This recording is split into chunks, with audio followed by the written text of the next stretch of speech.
This is not an all-inclusive list either, by the way. These are just some of the ones that are more important, I think, as we go through the course. SBIN is short for system binaries.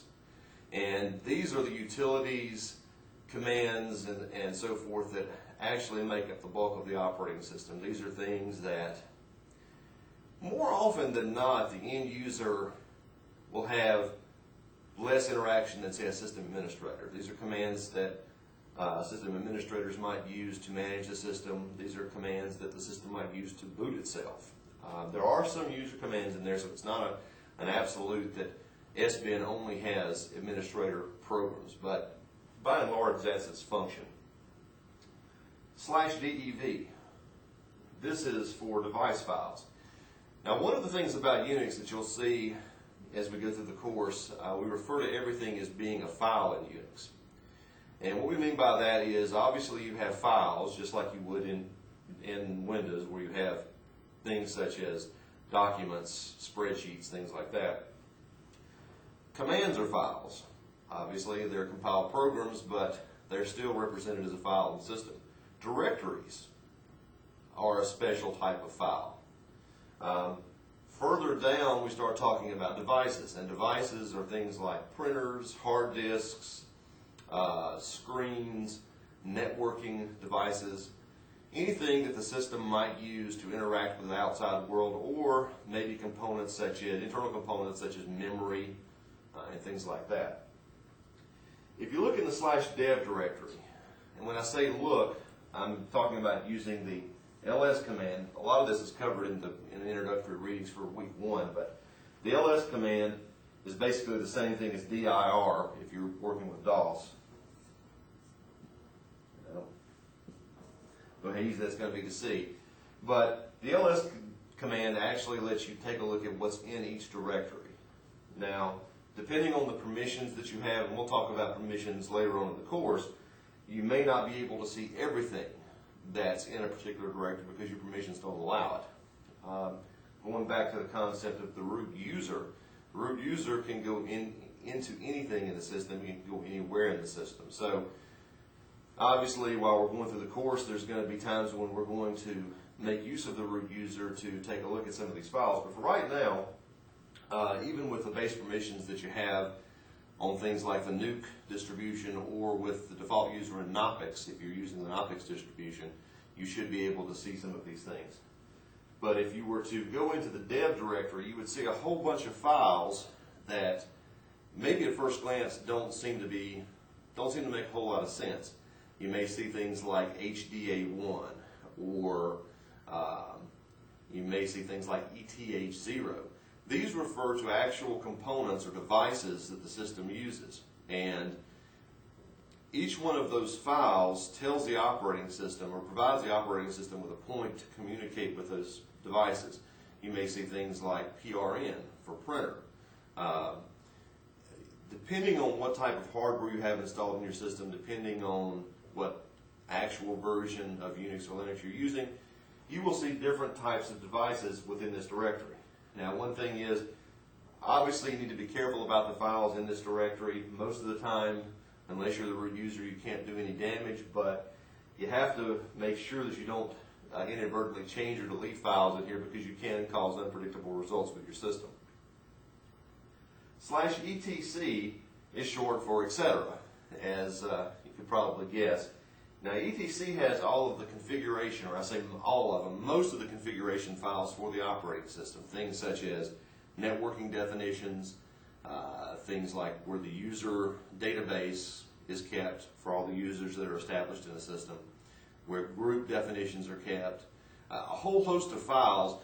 And what you'll find in these files is they're all in plain text. In other words, they're not compiled programs, they're things that you can actually pull up in an editor and change at will. Now, some of these files are changed by the utilities in the system. Some, depending on how comfortable you are with the operating system, you may choose to edit on your own. But everything in etc, for the most part, is a configuration file for the operating system. It tells the system how to do something or where to go to look for something.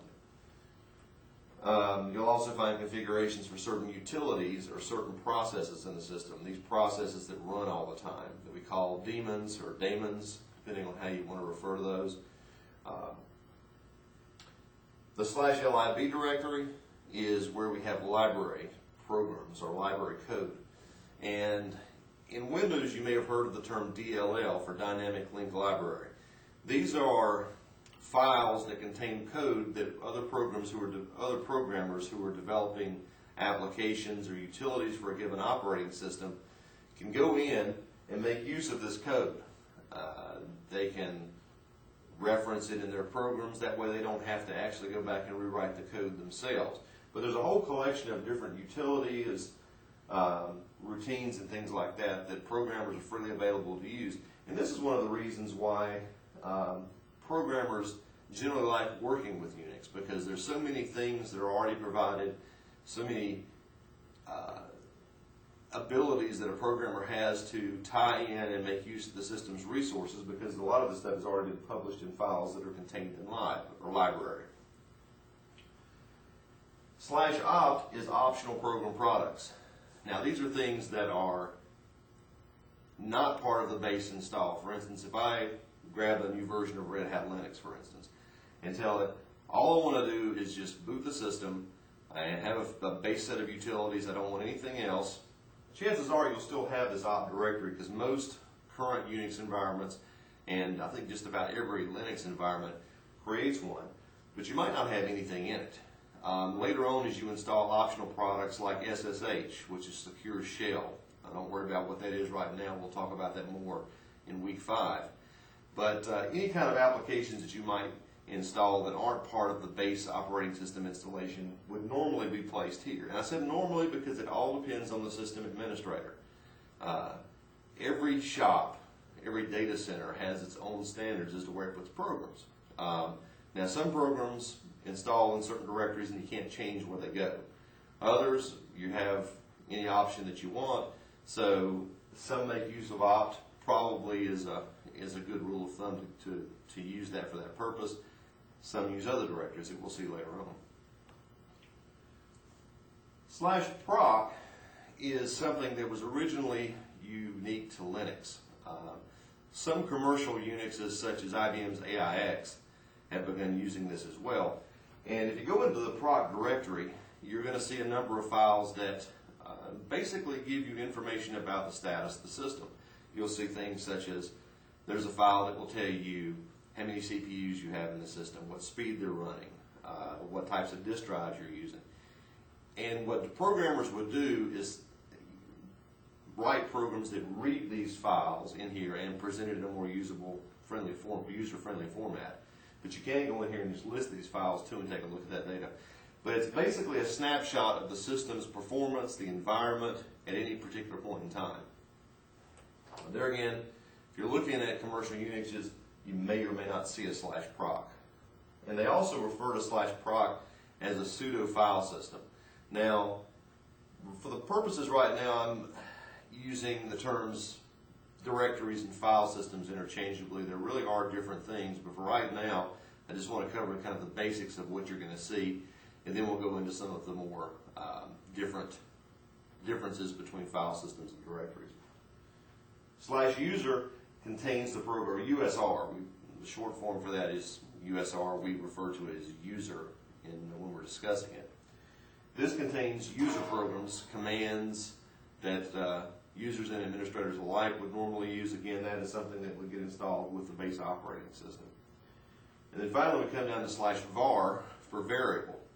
And this is information that's dynamically changing. System logs, system statuses for certain programs, different from proc. This is more of an application level status. You're going to see files such as mail files. Whenever you send a message via some of the mail utilities, mail files will stack up in here until they're processed. Print files will go in here as well.